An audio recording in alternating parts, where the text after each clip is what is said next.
It started as a joke. A quiet kid said, "My dad works at the Pentagon." Everyone laughed. Even the teacher rolled his eyes. But then the school intercom crackled. "Mr. Bradley, please report to the office. Immediately." Moments later, a black car arrived. No license plates. A man stepped out wearing a dark suit, and every security camera in the building shut down. What happened next? No one at that school ever forgot. Because the boy who was laughed at was not an ordinary student, and what lived inside his mind was never meant to wake up. This is not just a story about a strange kid. It is a story about what happens when secrets escape the walls of the Pentagon and take on a life of their own. Watch until the very end. Because what you are about to discover will change the way you see reality itself. Hit like, subscribe, and keep your eyes open. The truth is much closer than you think. The bell rang. Third period, civics class. Room 214. Everyone shuffled to their seats. Mr. Bradley adjusted his glasses, tapping his attendance sheet. Sunlight poured through the half-closed blinds, stripes of warmth cutting across cold linoleum. The room buzzed with teenage chatter. Back row, Ryan Carson slouched, hoodie, half off, earbuds hidden under his collar. He was quiet. Always was. The kind of kid who sat at the edge of the group, present but invisible. Until today. Mr. Bradley cleared his throat. "Today we are going to talk about national security," he announced. Few groans. A paper airplane landed on the floor, and then Ryan spoke. Low voice. Flat tone. "My dad works at the Pentagon." Silence. Then, laughter. Instant and loud. Madison smirked. "Sure he does," she said. Jake added, "What, does he mop the floors or something?" Even Mr. Bradley chuckled uncomfortably. Ryan did not blink. He just looked down. Pulled his hoodie tighter and said nothing else. For a moment the air felt odd, like something was off. Then the moment passed, and the class moved on. 20 minutes later, the classroom door opened, but no one had knocked. Everyone turned. A man stepped in. Black suit, black tie, close-cropped hair. No smile, no clipboard, just a stare that cut through. The room. He walked with precision, like each step had a purpose. He looked directly at Mr. Bradley. "Are you Mr. Mark Bradley?" The teacher froze. "Yes, I am." The man nodded once. Stepped aside. Another man entered. Taller, darker suit, a small badge clipped near his chest pocket. Gold. It shimmered slightly under the fluorescent lights. The room went dead silent. Ryan did not move. The second man scanned the class, eyes stopping briefly on each student, then landing on Ryan and staying there. He spoke. "Ryan, it is time." Ryan stood. No hesitation, no confusion. He picked up his backpack, slung it over his shoulder, and walked to the front. The taller man nodded, turned. Left, Ryan followed. The first man closed the door behind them. Click. The silence in the room thickened. Jake leaned over. "What was that?" Madison whispered. "Was that real?" Mr. Bradley was pale. He checked his attendance sheet, then stared at the door. The rest of the class was a blur. No one could focus, not after that. By fourth period, rumors had started. By lunch, they were out of control. FBI, CIA, secret training. Witness, protection. Government experiment. No one knew. No one saw Ryan the rest of the day, or the next, or the week after. Then the letter came. Typed, no return address. It arrived in the school office. Marked for Mr. Bradley's eyes only. He opened it during, prepped out one sentence, tightly worded. Do not discuss the incident with anyone, for national security reasons. That night, Mr. Bradley could not sleep. He watched the news. Nothing. Checked online forums. Nothing. He even searched for Ryan's name. It was like the kid had been erased. Gone. Deleted. No trace. Only the memory. Of that one moment. That door. That voice. And the cold truth. Ryan had told the truth. His dad did work at the Pentagon. And someone, somewhere, had been listening. The next morning, the school felt different. Quiet in a way that pressed into the skin. Hallways that usually echoed with slamming lockers and laughter were still, too still. Mr. Bradley walked in through the front doors, gripping his coffee like it was armor. Students whispered as he passed. They watched him, as if he might have answers. But he had none. Ryan's seat was still empty in third period, Mr. Bradley glanced at it, then quickly looked away. He tried to start the lesson. All right, open your textbooks to page. The intercom crackled, then a voice. Female. Clear. Mr. Bradley, please come to the principal's office immediately. The entire class froze. Again, that same icy tension. He set the textbook down. Stay in your seats, he said. But his voice trembled. Just a little. He walked down the hallway slowly, each step heavier than the last. As he turned the corner, he saw two men waiting outside the office. Same suits, same expressions. They nodded, opened the door. Inside, Principal Harmon stood, arms crossed, a forced smile on his face.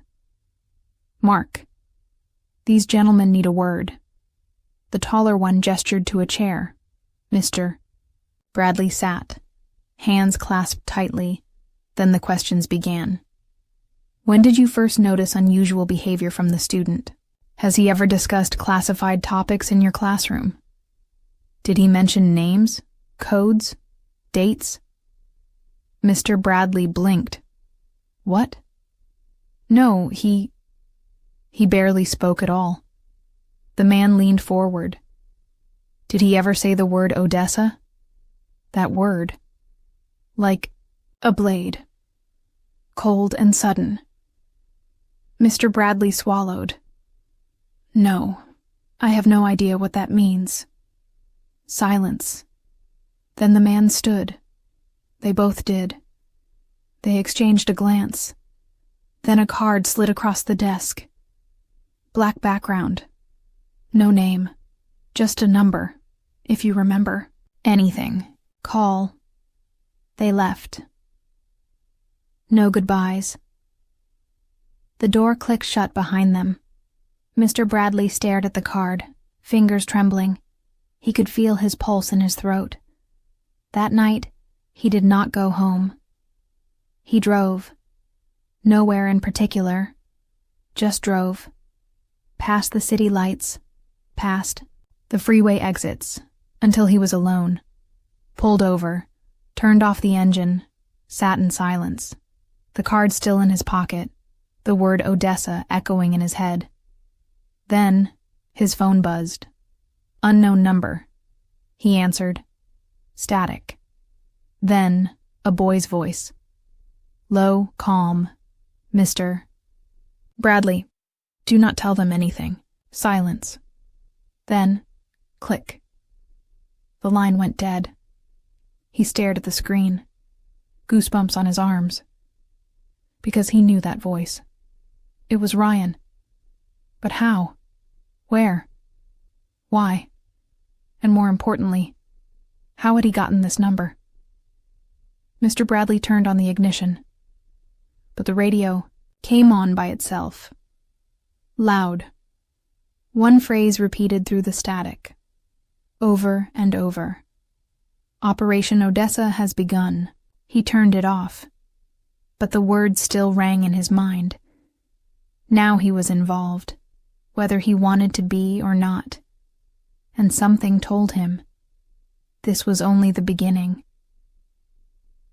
He drove home with his heart pounding, hands tight on the steering wheel. Every shadow in the rear view mirror felt like a threat. Every headlight behind him stayed too long, too steady. He parked 3 blocks from his apartment, just in case. He walked the rest of the way. Fast, keys already in his hand. When he got inside, he locked the door, then double-locked it. He pulled the curtains shut, turned off all the lights, and sat in the dark. His phone was still in his hand. He wanted to call someone. But who? What would he even say? Then he remembered. The school security cameras. Maybe they caught something. Ryan leaving. The men. Maybe even a license plate. He logged into the district portal. He still had access. Pulled up the timestamp. 10:47 a.m. There it was. The hallway, Ryan walking beside the 2 men. He paused, rewound, looked closer. The taller man glanced up at the camera and smiled. Just for a second, then his hand moved, a flick of the wrist. The feed cut out. Static. No footage. After that, he rewound again. Paused. Zoomed. There was something on the man's wrist. Not a watch. Not a bracelet. It looked like a band.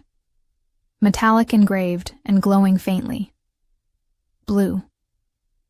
He took a screenshot, saved it to a flash drive, then disconnected his laptop from Wi-Fi, just in case. That was when he heard it. A soft sound, barely audible, like a footstep. Outside, on the balcony. 4th floor. No one should be up there. He stood, heart hammering, moved slowly toward the glass. The curtains were shut, but not fully. There was a gap. He peeked through it and froze. There was someone standing there, motionless, facing the window. A dark silhouette. Head tilted slightly. Watching, not moving, just watching, then a flash of blue light on the figure's wrist, exactly like the one from the video. Mr. Bradley stumbled back. His elbow hit the lamp. It crashed to the floor. When he looked again, the figure was gone. Just gone. No footsteps. No sound. He rushed to the door, checked the locks. Still engaged. He grabbed the flash drive and his keys. He was not staying here. He needed help. Real help. The police? No, they would not believe him. The news? Too dangerous. He thought of the card. Black. No name, just the number. He hesitated, then called it. 1 ring. 2. 3. Then, click. A voice answered. Mr. Bradley, we have been expecting your call. His blood ran cold. I want answers, he said. The voice replied. Then you need to come to D.C. Tonight. Bring the drive. Do not tell anyone. Do not stop driving. And then, the line went dead again. He stared at the phone, then at the drive in his hand. He had a choice. Stay and pretend nothing happened, or drive straight into something he did not understand. But it was too late to back out. He grabbed his coat and walked out the door, not knowing that 4 floors above, someone was still watching, and they were not alone. The highway stretched out ahead of him. Black asphalt, white lines, endless. His headlights carved a narrow tunnel through the night. The city faded behind him. Washington, D.C. was 5 hours away. He checked the rear-view mirror every few minutes. Still, clear, still alone. At least that is what he told himself. He turned off the radio. He needed silence, to think, to breathe. But his mind raced anyway. Who were those men? What was Operation Odessa? And why had Ryan called him? He glanced at the flash drive in the passenger seat. It felt heavier than it should. Somewhere outside Richmond, he pulled into a gas station. Dim lights, empty lot. A single cashier inside the glass booth, reading a magazine. Mr. Bradley stepped out. Cold air hit him. He shivered, opened the fuel cap, started pumping. That was when he noticed the black SUV parked at the edge of the lot. No lights on. Windows tinted dark. It had not been there. When he arrived, he stared at it, and it stared back. He capped the fuel, climbed back into his car, started the engine. The SUV did not move. He pulled onto the highway, accelerated. The road was empty again. But in the distance, headlights, growing larger, faster. It was following him. Closer now. Tailgating. No attempt to pass, just staying behind, matching his speed. He switched lanes, so did the SUV. He slowed down. The SUV slowed too. Then his phone buzzed. Unknown number. He answered. Before he could speak, a voice said, "Do not stop. Do not exit. Do not speak to anyone." Click. Gone again. The SUV changed lanes, pulled up beside him. They drove side by side, matching speed. Then, the window rolled down. A woman sat inside, short dark hair, black earpiece. She held up a photo, pressed it against the window. It was blurry, but he recognized the face. Ryan. Eyes open, expression blank. And behind him, A symbol, painted on the wall. Red circular, like an eye with jagged wings. She mouthed something, 4 words. He read her lips. Then she rolled up the window, and the SUV sped ahead, disappeared into the night. His heart hammered. He replayed the words in his mind, again and again, until they were burned in his skull. He is not your student. Mr. Bradley kept driving. Dawn was breaking now. The sky cracked open with pale gold. The Capitol came into view, but he was not heading to the usual entrance. He followed the directions given over the phone, turned down a restricted road, unmarked gate. 2 men in gray uniforms. They did not ask his name, just checked the flash drive, then waved him through. He descended underground. Spiral ramp, metal walls. Finally, a long corridor with no end in sight. Fluorescent lights buzzed overhead. At the end, a door. He knocked once. It opened. Woman stood there. Not the one from the SUV, someone older, military jacket, silver hair pulled back tight. "Mr. Bradley," she said. "This way." He followed. Down another hall, through a secure scanner, then into a wide room. Metal walls, no windows, only screens, dozens of them, each showing different footage, Satellite images, encrypted files, surveillance feeds, and one screen, a live video. Ryan hooked. Up to wires. Sitting in a chair. Eyes closed. Breathing slowly. Still alive. But changed. Mr. Bradley took a step forward. "What is this?" The woman turned to him, her face unreadable. "This is what happens when you raise a weapon," she said. "A weapon that does not know it is one." He stared at the screen and whispered, "He is just a boy." "No," she said quietly. "He was." Mr. Bradley's breath caught in his throat. The words echoed in his ears. He was. He took a step closer to the screen. Ryan sat still, too, still. Like a statue. But his eyes, they were moving, flickering behind closed lids. Like he was watching something. Or remembering. "What did you do to him?" Bradley asked. His voice cracked. The woman did not look away. "We did not do anything." Her eyes narrowed. "We just turned him on."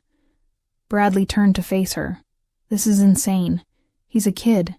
He needs help." She tapped a button on the console. The video feed shifted. Another angle. A white room. Sterile. Blinding lights. In the center, a group of men stood around a table.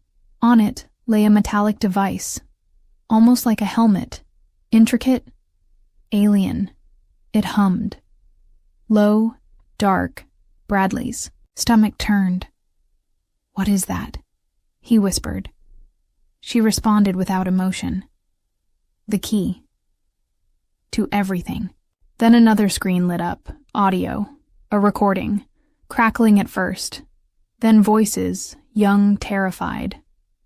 It was Ryan and someone else. "Boy, I do not want to do it. Man, you already did. Boy." They screamed. "I did not mean to." Silence. "Man, you were programmed to protect." Boy. "But I could feel them." They were afraid. The audio cut. Bradley backed away. What did he do? The woman finally looked at him, directly. He neutralized an entire facility in less than 2 minutes. No weapons, no commands, just instinct. Bradley felt the world tilt, like the floor had shifted under his feet. "He is just a student," she nodded. Was. "Now he is the most dangerous asset we have ever created." Bradley shook his head. "This is wrong. You're using him, controlling him." The woman stepped forward, voice low, deadly calm. "We lost control a long time ago. He is not listening to us anymore." Bradley's chest tightened. "Then why am I here?" Her answer was almost a whisper. "Because he is still listening to you." A door slid open behind them. Guards, 2 of them. But they looked nervous. One was sweating. The woman gestured. "This way." "To see him?" Bradley asked. She nodded. "To stop him." Bradley hesitated. His fingers clenched into fists. He stepped. Forward. The hallway beyond was colder, dim. The walls were not steel anymore. They were concrete, old, like a bunker built decades ago.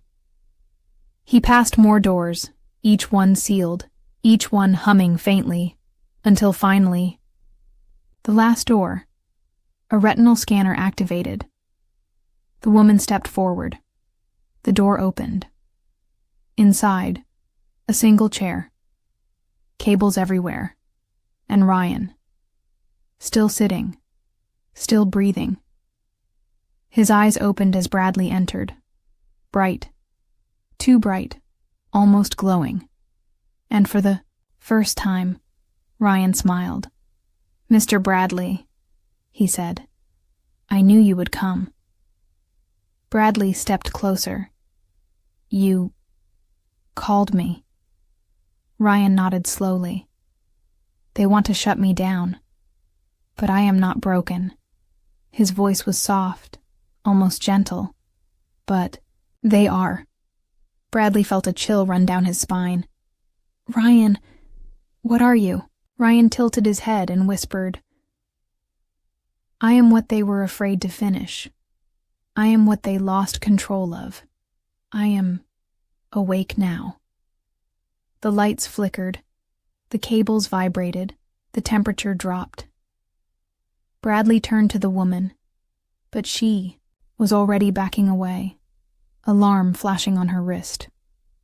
Ryan stood up.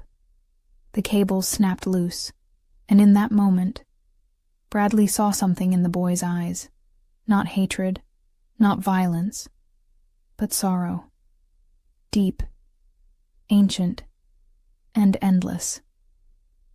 Ryan whispered, "They should not have made me remember." Then the walls began to shake, and the power went out. Emergency lights flickered on, dim, red, pulsing like a heartbeat.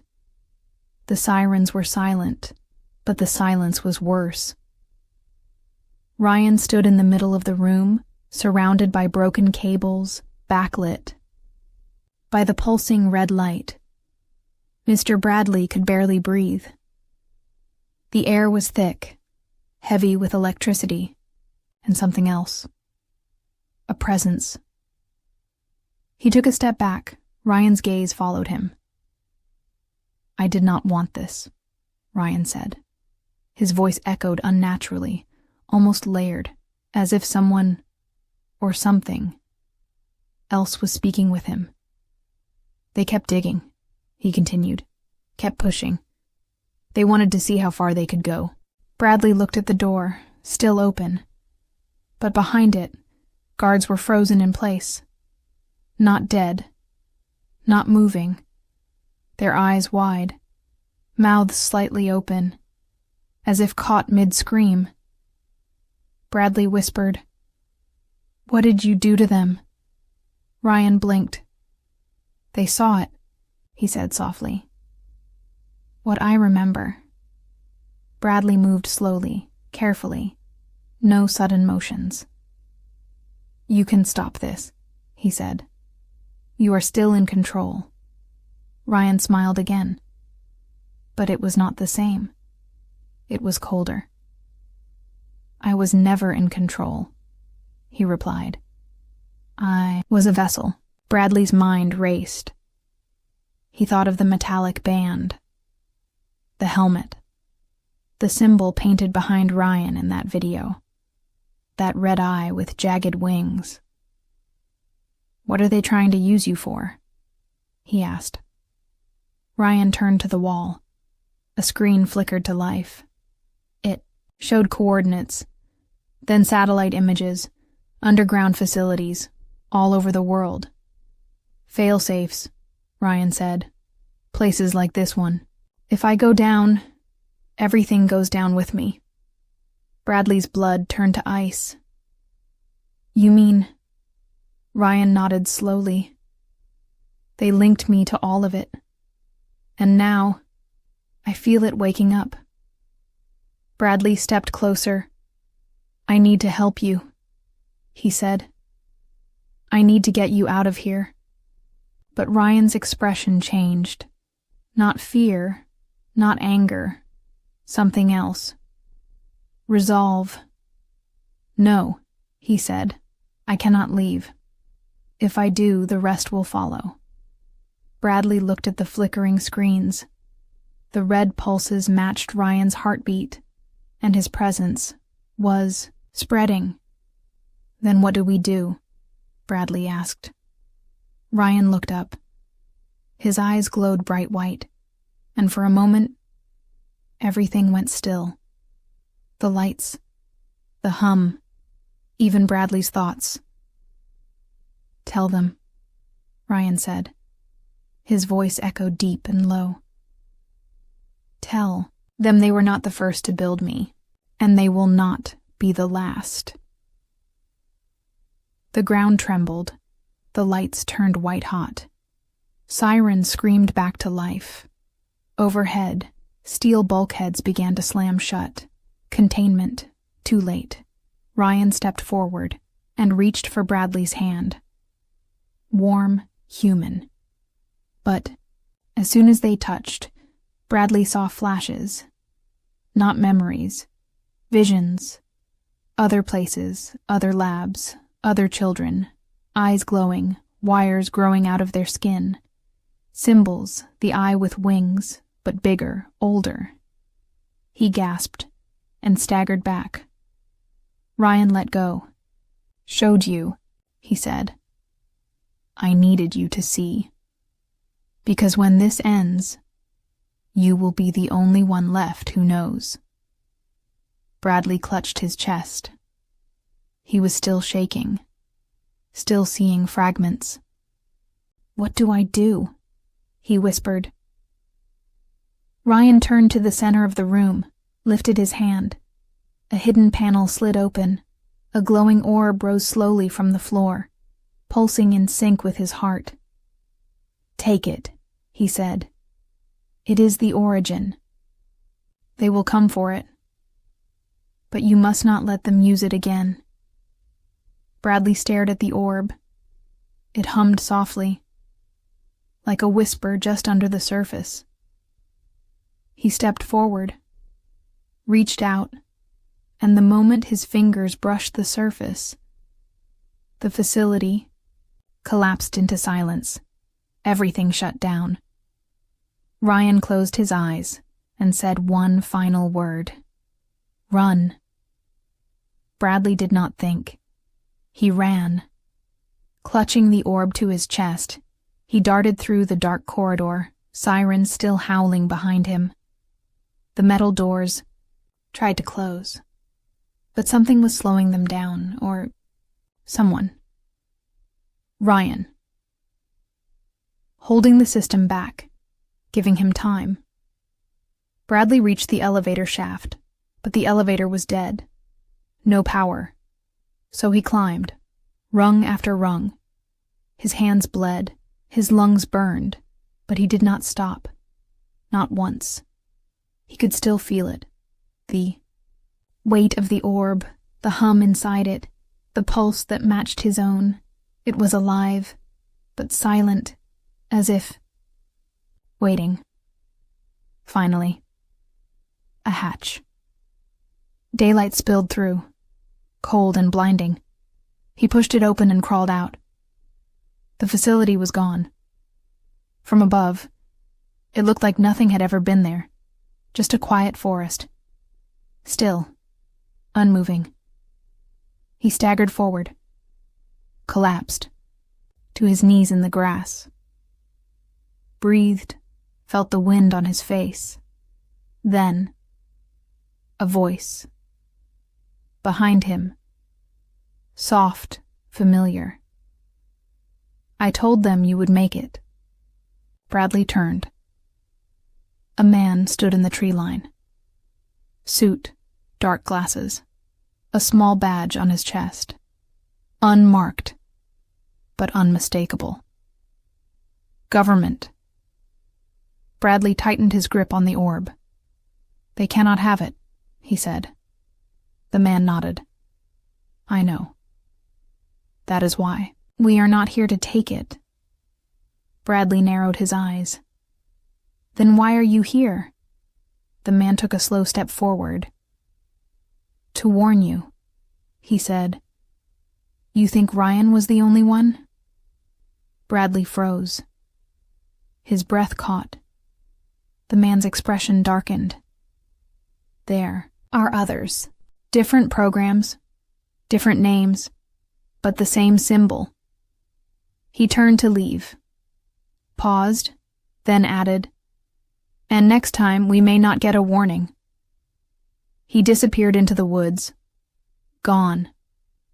Bradley sat alone, the orb humming faintly now. He stared at it, and remembered Ryan's eyes. Bright, sad, human. "I will protect it," he whispered. "For you." He buried the orb deep in the earth, marked the spot with nothing. No signs, no stones, just silence. Then he walked away, and never taught again.